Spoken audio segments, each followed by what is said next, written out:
My name's Jeff Regan. I get 10 a day in expenses from a detective bureau run by a guy named Lyon. Anthony J. Lyon. They call me the Lion's Eye.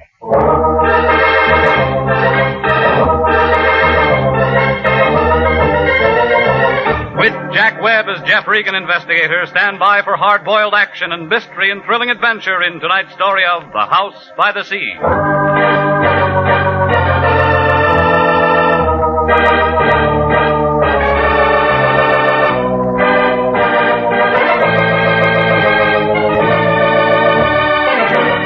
Well, this is the way it started. I walked in the office about 11 o'clock that morning. It was a nice, warm day, and I didn't have much on my mind. That's the trouble with nice days. You take a couple of easy breaths, open somebody's door, and it's just like peeling a wrapper off an atomic bomb. The Lion was in his den, sitting behind his desk. You couldn't tell where he left off, and the desk began. He was talking to a girl with a flock of black hair. She was the kind you see driving a Cadillac convertible down Sunset Boulevard on hot Sunday afternoons. No wonder the Lion's cigar was out. It was wet on both ends. Well, come in, Regan, come in. I was just about to call you, but now that you're here, it makes things simpler. Miss Carmen, this is Mr. Regan. How do you do, Mr. Regan? Mr. Lyon tells me you're just the man I want.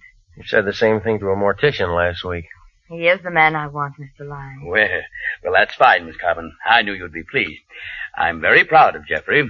As long as I'm in the cast, how about a look at the script, huh? Miss Carmen is associated with the famous psychic consultant, Prince Carew. I help the prince look into people's minds.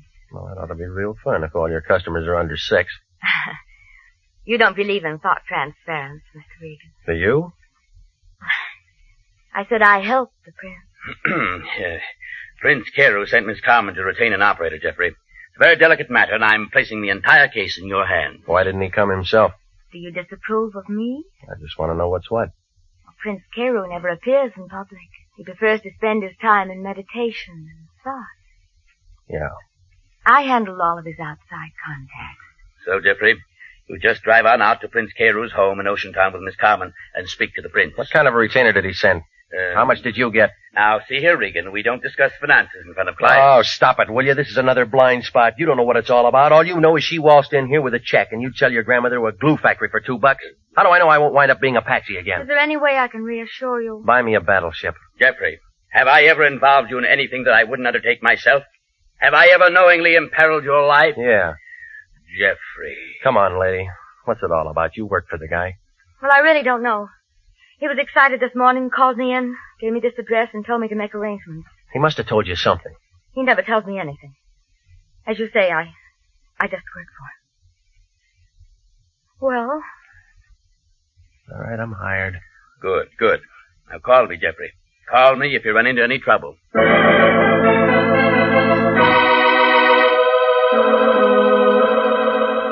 Well, I asked her how about lunch.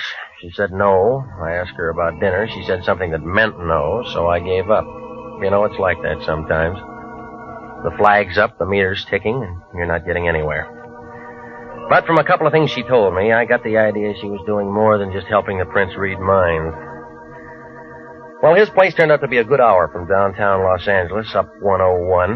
It was a couple of stories of glass and concrete leaning out over the ocean. It was high and dry and quiet up there. And you got a feeling you should be hearing things and feeling things when you looked down and saw that water banging around the bottom of the cliff. She unlocked the door, and a guy in a white turban and some pants that looked like oversized diapers and a pair of tennis shoes was standing there. He had a big curved knife hanging around his waist, and he put his hand on it when he saw me. Right this way, Mr. Regan. Who's he, the butcher? Oh, that's Telly. He works for the prince. Manservant. He's from India. I'll bet the Indians are glad to get rid of him. Telly's harmless, tongueless, and he doesn't hear. I like you, Mr. Regan. Come in. Thelma, my dear, you've returned with spoils. Welcome, sir, welcome. Mr. Regan, this is Prince Carew. Regan, the Lion's Eye. I've heard of you, Mr. Regan. I'm honored. Sit down. That'll be all, Thelma. Charming girl. She handle all your outside contacts? Most efficiently. Except, of course, for matters that I must handle personally. What kind of matters? I'm in trouble, Mr. Regan, and I beg your assistance. Well, it's all paid for. Correct. But there's a personal bonus in this for you. Why? Because, sir, I want you to save my life. You look healthy to me. I am healthy, let me assure you. But my life has been threatened. Well, that'd come under police business, wouldn't it? Normally. Didn't Miss Carmen explain that this was a delicate matter? Yeah, she did. Why didn't she call the police? I'm hardly in a position to ask the police for assistance, Mr. Regan. It is a delicate matter. Outside it says you're a mind reader, all right? What am I thinking now? That I'm a charlatan, a faker, and that I'm trying to hide something from you. That gets you the cigar. It's been a very lucrative arrangement for the most part and very satisfactory. Except, of course, for the annoyance of having my life threatened. Who's the guy? It would be of no consequence if it were a man. It's a lady, Mr. Regan. A very beautiful and lovely creature. And she'd like nothing better than to see my carcass go out with the tide. Why does she want to kill you? A matter of confidence. Suffice it to say that she is thoroughly capable of doing just that. How do you know? 1, she is erratic, ill-tempered, ruthless. 2, she called me this morning and told me what she intended to do. She giving you a chance to reach for your gun? To reach for you, Mr. Regan. What do you want me to do? I feel the entire matter could be settled amicably if you were to call on her. Inform her that you are my personal bodyguard and that you are here to protect my life. You think she'd go for that? I'm positive. How long you been blackmailing her? What? Well, your racket might last 6 months or a year, but not long enough to pay for a place like this. The answer's blackmail, isn't it? Okay. I should have told you. How do you do it? I can slip them into a trance. They spill a family secret or two. I push a buck that way. That's nice. If they want their minds read, I read them. $25 a brain. And shakedown. The guy's got to eat. You put the squeeze on her. She's an actress. She was in on a deal at the studios. She wouldn't shake? At first, I just told her I had to have a larger fee. Then they come out with it, cold turkey. And she said she'd blow your head off. Yeah, she's the kind. I went wrong on this one. I'm in a spot. Who is she? Grace Nicholls, movie actress. Ever heard of her? Redhead. Makes you want to go home and kick your wife downstairs if you got one. That good? Better. But she means this business about pumping me. And I won't look good dead. All right, where's she live? Over in the Palisades. Here's her address. You going over there now? Yeah. Be careful. She isn't gunning for me. That isn't what I mean. There's a skinny boy there. He's nasty, no callers. Name of Tim Rogers. I'll remember that. I hope you can talk her out of it. I've been sweating. I don't want to shake her down. I just want to get a little sleep at night.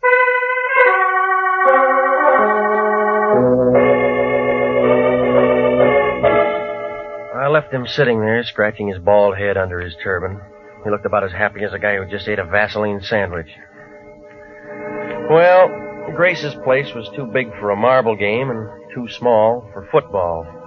I think I remember reading something about how she got it from her third husband. There was a big wire fence all around it and a sign every 15 or 20 feet telling you not to trespass. So I parked my car outside the driveway and walked up to the front door. A guy in a chauffeur's uniform was standing there. He looked like a razor blade with arms. He gave me the fisheye and blew smoke in my face and kind of nudged me with his shoulder. Move on, Pilgrim. No handouts here. I came to see Grace Nicholls. Yeah. I got business with her. Yeah. So tell her I'm here. Blow. You always like this, or did you miss lunch today? I don't know who you are, Pilgrim, but I don't like you. Beat it. I know you. There's something about a guy in a lineup. Yeah? He memorizes real easy. Copper. Investigator. Private or city, I don't care. You all smell the same. This isn't hunting season. You always carry a .38? Does it show? Maybe you got a broken rib. A real funny guy. I met all kinds of funny guys. Drift. I said I wanted to see her. And I said she wasn't in. All right, I'll tell you once more. I got business with her. So do a couple of hundred other guys. Watchdog? Now you're getting smart. You weren't. What kind of a crack is that? I want to see her, and I'm going to see her. Trick I learned a long time ago. Shoot a guy in the knee and he'll never walk straight again. You ever done it? Oh, yeah. That's how I learned. Ow! That's one I learned, baby. Well, I might have to get a new chauffeur. You looking for a job? I already got one, lady. Timmy's going to be awfully upset when he finds out what happened to him. When someone works for me, they have to be perfect. Want his job? They wouldn't let me in. I'll let you in. You, do that kind of thing often? When I have to. I suppose you have a name. It's Regan. I'm a private investigator. All right, Mr. Regan, you've ruined a perfectly good chauffeur and bodyguard, and you're in my house. What have we got to talk about? A guy named Carew. The prince? Must we talk about him? He thinks you're dangerous stuff. So do a lot of people. Tell me, Mr. Regan, what do you think? About what? Me. Right now or when I'm a couple of feet away? Right now. Look, remember, I just got here. I know. You must have a first name. What is it? Jeff? Oh, Jeff, we'll get along. It's in the cards. Pretty fast deal. I like it this way. Fast. Might be a bum deck. Never mind. Deal.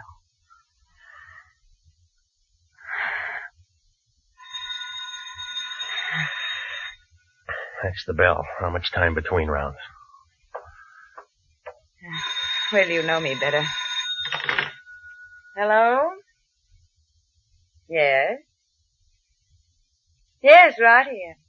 You know a man named Lion, Jeff? Uh-huh. He seems to be roaring. Give it to me. Yeah. Regan, is that you?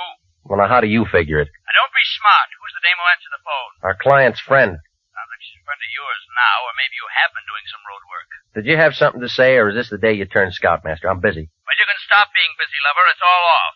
Don't tell me you're passing up a fee. I'm passing up nothing. Prince Carroll called me 10 minutes ago and told me to forget the whole thing, and that's what I'm telling you. How'd you know I was here? The prince told me, so it's all over. Finished. Forget it. I've already started something. I don't care what you've started. Now, just remember, you finish it on your own time and expense sheet.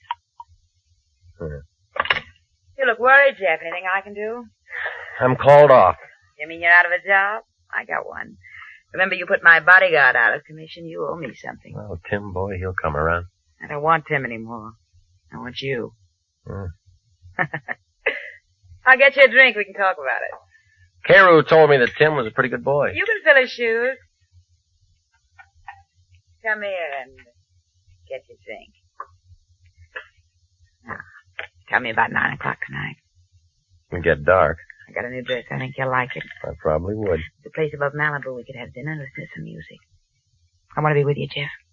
That deal's fast again. I don't care. I don't care. I just decided something, Jeff. I'm gonna like being with you. I'm gonna like it a lot.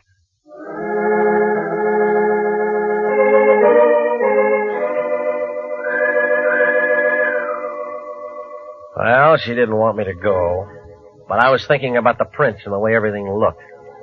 I told her I'd see her that night. I was just climbing into my car when Tim Rogers, her ex-number 1 boy, stepped out from the gate. I waited for him to walk over. Pretty good with your women, Regan. You look lonely, Timmy. Somebody stole your popsicle? Bum joke, Regan. I've been waiting to talk to you. You were so quiet in the house I didn't want to make any noise. Any better here?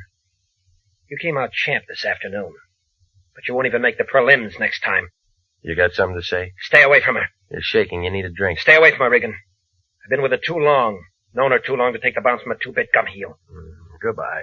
I'm not finished yet. That's your version. Now get your foot off that running board, punk, or I'll take it with me.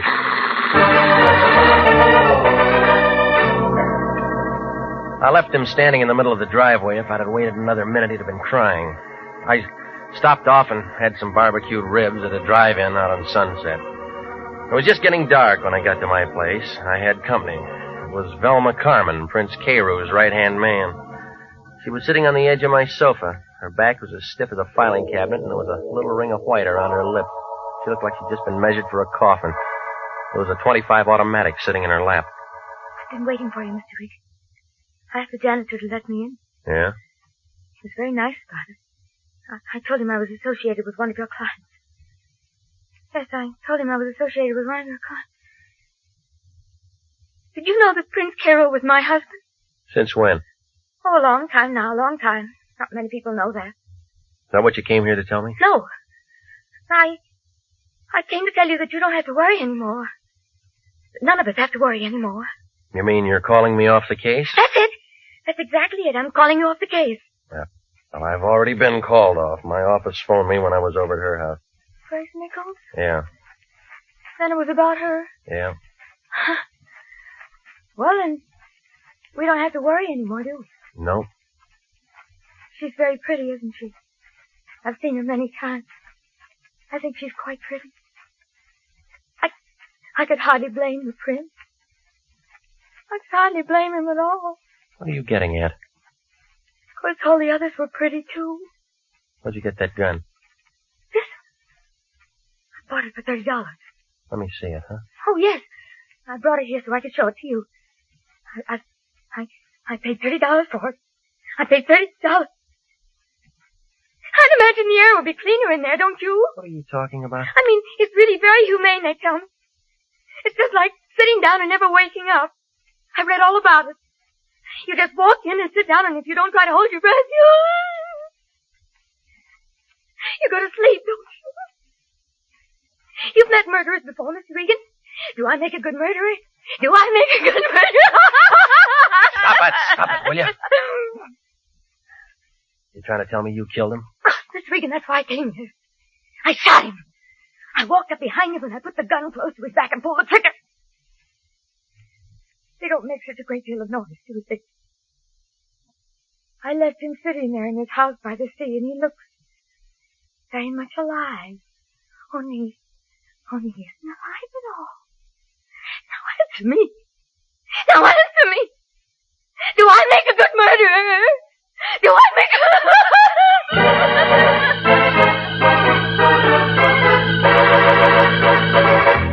You are listening to the story of The House by the Sea, tonight's adventure with Jeff Regan, investigator.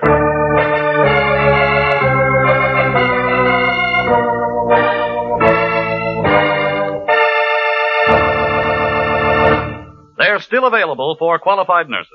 Yes, the Army Nurse Corps Reserve still has commissions available. If you are a graduate registered nurse between the ages of 21 and 45, you may be eligible for a commission in the Army Nurse Corps section of the Regular Officers Reserve. To find out if you do qualify for a commission in the Army Nurse Corps Reserve, apply to the Adjutant General, Washington, D.C. And now, back to the story of The House by the Sea and Jeff Regan, investigator.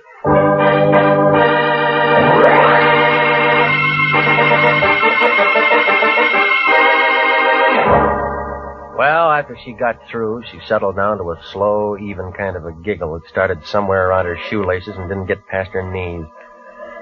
It was one of those things that gives you a feeling like somebody's standing in back of you with a red-hot iron ready to press your pants before you get them off. Now, she wasn't going to do any more talking, so I went downstairs and brought back a doctor friend of mine named Sammy Wing. He brought his little black bag with him and gave her a shot of something, and she wilted like last night's orchid and went to sleep on my couch. Sammy began talking. Some playmate. Wish I'd have been here for the party. I had 4 appendectomies and 1 broken leg today. Said all life. Well, how is she? You know her better than me. No, is she going to be all right? But she'll wake up in 5 or 6 hours and I want some water. And then what? She might ask you what happened, or it might start all over again, whatever it was. By the way, what was it? Well, I found her here when I got home. I should find something like this. She said she killed an ex-client of mine. Oh, maybe I'm lucky at that. What does all the past tense mean? I was called off the case. Oh, nice. It's all clean, no clients to protect. Is there a corpse someplace? I don't know, Sammy. Call the police, they'll find out. And then you and me can go out and get a drink. She said she used this gun. Smell it, Sammy. It hasn't been fired. Safety catch is still on. She's pretty and she's nice, and I'll bet she looks like $1 million in a bathing suit. But if I'd have met her within the last 3 hours, I'd have run for help. Call the police. Is that professional?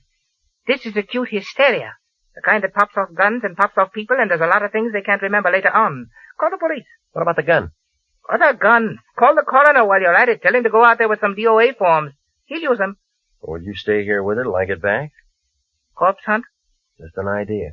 Hitler had an idea. The odds were against him. You got about as much chance as a 3-legged horse in the Kentucky Derby. She's bit somebody, and she's told you about it. I want to make sure. What do they do when a private eye walks in and messes up a nice, clean murder? Sammy, will you stay? Had any bourbon around here? Yeah. Okay, take your time. Maybe both of us will get our pictures in the paper.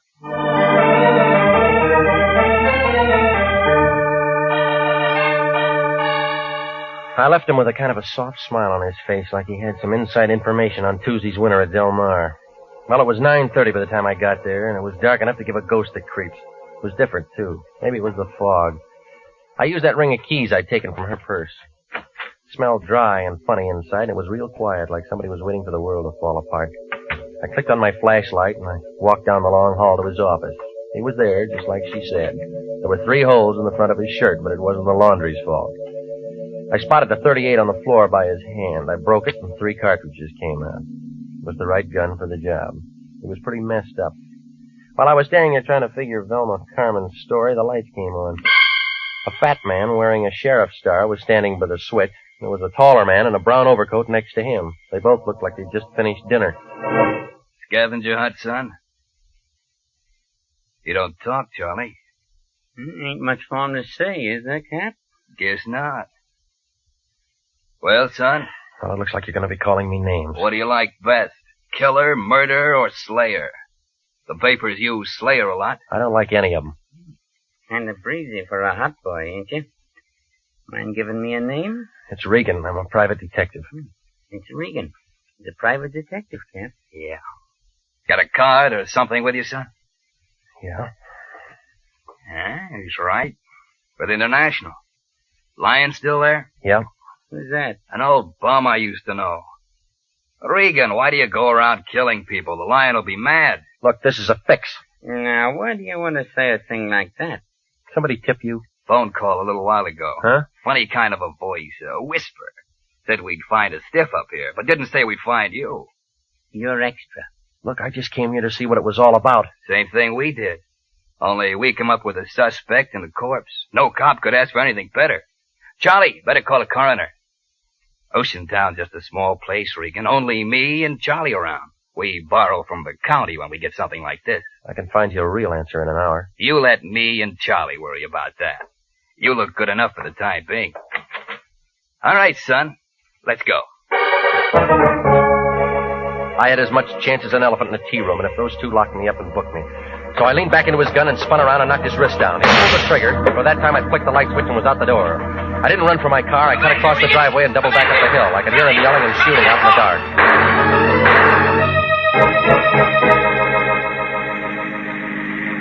I hailed a cab about 5 blocks away, and he took me to the place above Malibu. I found her in a booth with a piano player. She was wearing one of those black strapless things, and it was worrying a couple of bald-headed guys sitting at the bar. You're late, Jeff. We said 9 o'clock. I had 3 drinks all alone. You want me to get mad, or are you going to catch up? How long you been here? You sound like you're out of the mood. I thought we were going to look at the stars together. How long you been here? It's 9 o'clock. What's the matter? I've been working tonight. Well, it's after hours now. Tell me how you like my new dress. It's the right color, but the wrong cut for a funeral. I haven't read the obituaries today. It'll be in tomorrow's paper, only it'll make the front page. Have a drink? Let's wait for tomorrow. Your friend was killed tonight. What friend? Carew. He was no friend of mine. I told you that. So did he. Car smash up, or did he fall off his house? 38. We didn't talk about him this afternoon. Let's not start now. Look, 2 cops in Ocean Town are kind of crowding me. They think I'm going to take a good picture.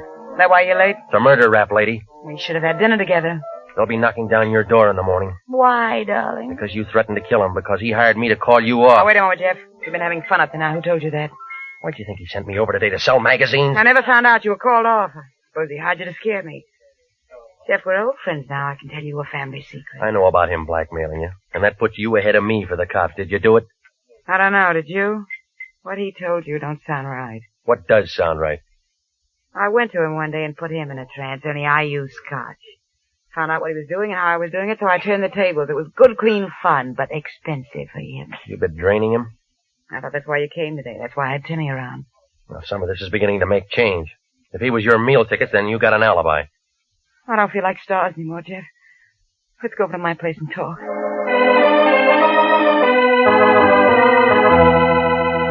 On the way over, she didn't have much to say, and I couldn't think of anything. I was all too mixed up. If she'd really been shaking him down, then she figured out. And the girl back in my apartment figured in. Only she had the wrong gun. And then there was a little business that I'd have to explain with the Ocean Town cops.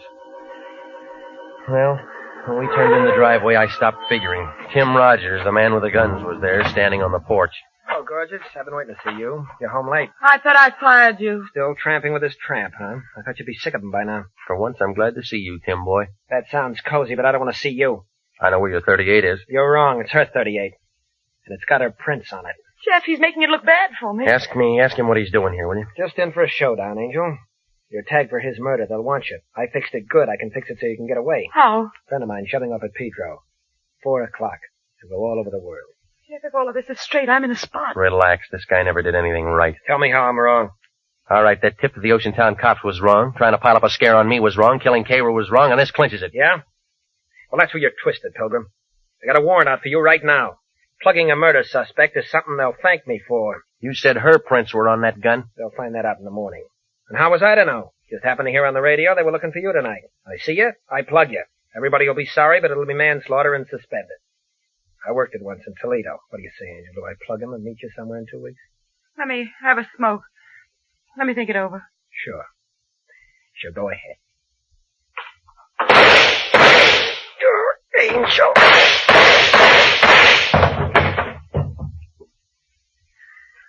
Well, the gun's empty now. I carried this for 3 years. I never used it. He deserved to die, didn't he? Didn't he, Regan, didn't he? I don't know, lady. You knew him better.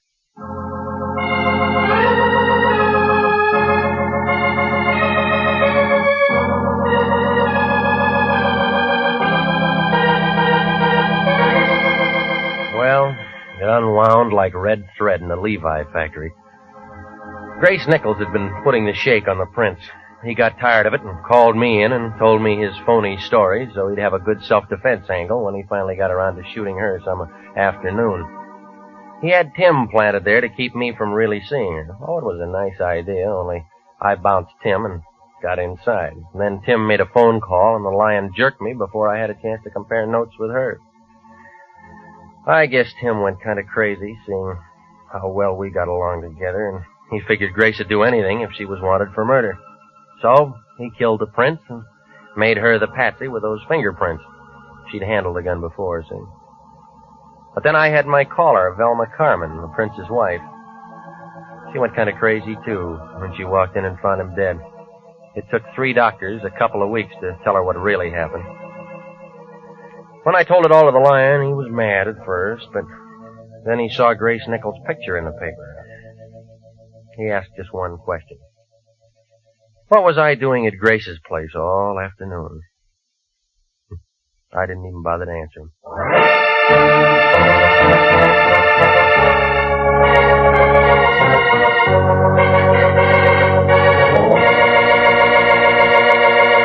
Jack Webb is featured as Jeff Regan with Wilms Herbert as Anthony J. Lyon. It's CBS same time next week for hard-boiled action and mystery with Jeff Regan, Investigator. Written by E. Jack Newman, produced by Sterling Tracy. The role of Grace Nicholls was played by Betty Lou Gerson, David Ellis was Tim Rogers, Lorene Tuttle was Velma Carmen, and Marvin Miller was Prince Carew. 29,000 nurses are needed to join the new Army Nurse Corps Officers Reserve. 4,000 of them, if they wish, may choose active duty. All nurses who receive reserve commissions will benefit from the opportunity for specialized training offered to them by the Army. The educational opportunities offered the nurse by the Army Medical Department will be of great advantage to her in her work. Don't wait. If you're a registered graduate nurse between the ages of 21 and 45, drop a card now for complete information to the Adjutant General, Washington, D.C.